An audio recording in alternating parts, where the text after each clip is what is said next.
আসসালামু আলাইকুম বন্ধুগণ, কেমন আছেন? আশা করি সবাই ভালোই আছেন। তো আজকে আলোচনার বিষয় হলো পেনাল কোডের 141 ধারায় বেআইনি সমাবেশ বলতে কী বোঝা যায়।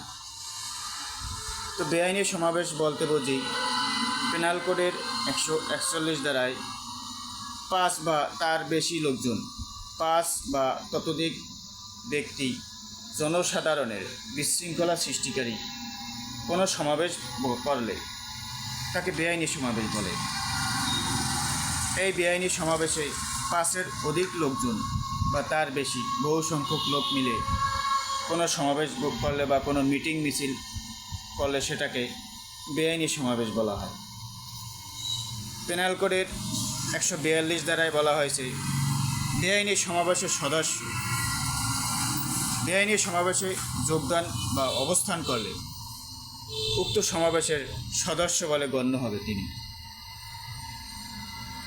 পেনাল কোডের 143 ধারায় বলা হয়েছে, বেআইনি সমাবেশের শাস্তি।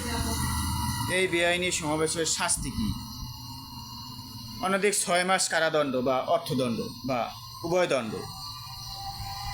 পেনাল কোডের 144 ধারায় মারাত্মক অস্ত্রে সজ্জিত হয় বেআইনি সমাবেশের শাস্তি 2 বছর কারাদণ্ড অথবা অর্থদণ্ড বা উভয় দণ্ড। পেনাল কোডের 145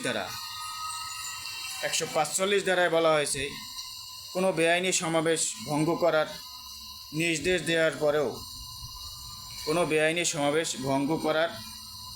দেওয়ার পরেও সেখানে অবস্থান করলে বা যোগদান করলে শাস্তি 2 বছর কারাদণ্ড বা অর্থদণ্ড উভয় দণ্ড।